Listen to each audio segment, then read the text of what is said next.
आपल्या शासनाच्या मार्गदर्शक सूचनांनुसार राष्ट्रीय बाल स्वास्थ्य कार्यक्रम अंतर्गत RBSK कार्यक्रमाअंतर्गत अंगणवाडीमधील लाभार्थी जे की 0 ते 6 वर्ष वयोगटामधील असतात, त्याचप्रमाणे शासकीय अनुदानित आश्रमशाळा यामधील 6 ते 18 वर्ष वयोगटामधील सर्व बालकांची RBSK साठी स्वतंत्र वैद्यकीय पथकांमार्फत तपासणीचा कार्यक्रम शासनामार्फत आधीपासूनच सुरू आहे. मात्र या कार्यक्रमाला व्यापक प्रसिद्धी देण्यात येऊन मोठ्या प्रमाणामध्ये बालकांची तपासणी मोहीम 1 मार्च 2025 पासून पुनश्च एकदा सुरू करण्यात आलेली आहे.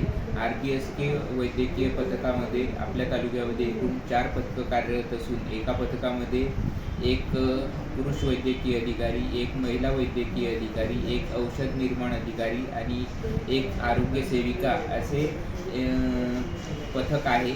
आणि या पथकाद्वारे तालुक्यामधील सुमारे 301 अंगणवाड्या, मिनी अंगणवाड्या यांची वर्षातून 2 वेळा आरोग्य तपासणी करण्यात येते. त्याचप्रमाणे शासकीय अनुदानित जिल्हा परिषद शाळा, आश्रमशाळा यांची वर्षामधून 1 वेळा तपासणी करण्यात येते. आश्रमशाळांची 3 महिन्यामधून एकदा तपासणी करण्यात येते. त्याचप्रमाणे शासकीय वसतिगृह आहेत त्यांची पण एकदा त्रैमासिक तपासणी करण्यात येते.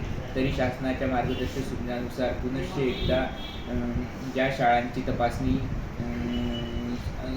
राहून गेलेली आहेत किंवा काही विद्यार्थी गैरहजेरीमुळे तपासणीचे राहून गेलेले आहेत, त्यांची ठळक स्वरूपामध्ये तपासणी या 4ही पथकांमार्फत करण्याचे नियोजन करण्यात आलेले आहे.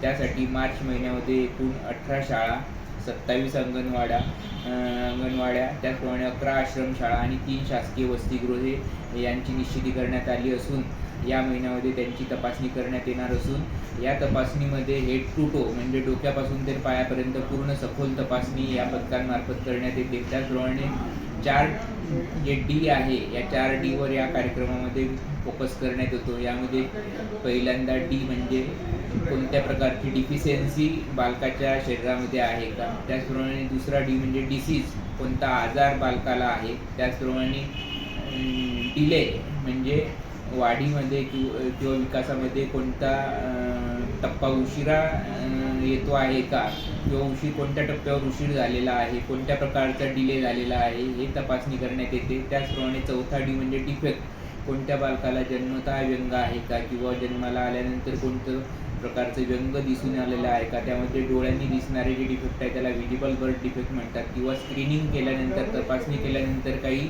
दोष आढळून येतात, तर ते दोष काही दिसून येतात का यावर तज्ज्ञ डॉक्टरांच्या मार्फत कॅम्प स्वरूपामध्ये त्यांना आपण दर शनिवारी उपजिल्हा रुग्णालय येथे बोलवून त्यांच्यावर औषधोपचाराची गरज असेल तर औषधोपचार, त्याचप्रमाणे सखोल तपासणी किंवा पुढील इन्व्हेस्टिगेशनची गरज असल्यास त्यांच्या पुढील तपासण्या 2D eco, MRI, CT scan यासारख्या तपासण्या मोफत करण्यात येतात. त्याचप्रमाणे कोणत्याही प्रकारची शस्त्रक्रिया म्हणजे हृदयाची शस्त्रक्रिया जरी आवश्यक असेल तरी हृदयाची शस्त्रक्रियासुद्धा मोफत करण्यात येते. त्याचप्रमाणे जन्मतः दुभंगलेले टाळू असतील, हर्निया असेल, हायड्रोसिल असेल व इतर कोणतीही शस्त्रक्रिया आवश्यक असेल, कानाची शस्त्रक्रिया आवश्यक असेल तर या 18 वर्षापर्यंतच्या बालकांना शासनामार्फत मोफत याच्या सुविधा RBSK कार्यक्रमांतर्गत पुरवण्यात येतात. तरी याचा सर्वांनी अवश्य लाभ घ्यावा असं मी आरोग्य विभागाच्या वतीने सर्व पालक, शिक्षक वृंद यांना आवाहन करतो. ओके.